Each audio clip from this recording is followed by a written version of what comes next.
આણંદ જિલ્લાનું ઉમરેઠ શહેર સાંસ્કૃતિક શહેર સનાતન ભારતીય સંસ્કૃતિના પૌરાણિક મંદિરો ધરાવતું શહેર છે। ઉમરેઠ શહેરમાં 7 વોર્ડ આવેલા છે અને 28 બેઠકો માટે આ વર્ષે સ્થાનિક સ્વરાજની ચૂંટણીમાં 70 જેટલા સ્થાનિક ઉમેદવારોએ ઝંપલાવ્યું છે। ત્યારે ઉમરેઠ શહેરમાં રસ્તા ગંદકી અને પીવાના પાણીની શું સ્થિતિ છે, શહેરમાં દબાણો થયા છે તે અંગે સ્થાનિક લોકોએ તેમની પ્રતિક્રિયા આપી હતી। ઉમરેઠ શહેરમાં મહત્વનો પ્રશ્ન રસ્તે રઝળતા પશુઓનો છે અને તેના કારણે સ્થાનિકોને ખૂબ જ તકલીફ સહન કરવી પડે છે। રસ્તે રઝળતા પશુઓ સ્થાનિકોને ઈજા પણ પહોંચાડે છે, તો સાથે પીવાના પાણીની પણ સમસ્યા છે, ગટરની પણ સમસ્યા છે। ઉમરેઠના બજારોમાં ઠેર ઠેર દબાણો જોવા મળી રહ્યા છે, લોકોને અવરજવરમાં ખૂબ જ તકલીફ પડી રહી છે। ઉમરેઠ પાલિકામાં છેલ્લા ઘણા વર્ષોથી ભાજપનું શાસન રહ્યું છે, પરંતુ સ્થાનિક લોકોને એક જ અપેક્ષા છે કે આ વખતે ઉમરેઠ સ્થાનિક સ્વરાજની ચૂંટણીમાં કોઈપણ પક્ષ જીતે પણ ઉમરેઠ વિકાસ કરે।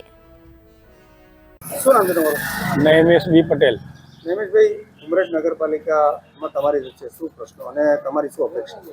અમારી અપેક્ષા એક જ છે કે આટલી રસ્તા બધા ખરાબ છે તો તોડ્યા છે, નળ સે જલની લાઈનમાં એક રિપેર કરે। કોઈ બી પક્ષ આવે, હમણાં મારે કોઈ નિસ્બત નહીં, પણ ગામનો વિકાસ કરે। અમુક જગ્યા જે આઉટ ઓફ જે ગામની શહેરમાં જે ગંદકી છે એ સાફ સફાઈ કરે અને જે અમુક જે કંઈક દબાણ હોય કાંટા પાકા એક દૂર કરે, બસ એવી અમારી અપેક્ષા છે। બેન, શું નામ છે તમારું? પારુલ રજનીકાંત પટેલ।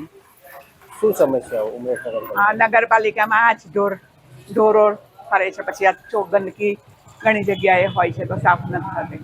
જે ઢોર હોય એટલે એક્સિડન્ટ થાય છે। આ બધી નીકો કરેલી છે, ત્યાં ગાડી ખાડા પૂર્યા નથી એટલે ઘણી વખત એક્સિડન્ટ થાય છે।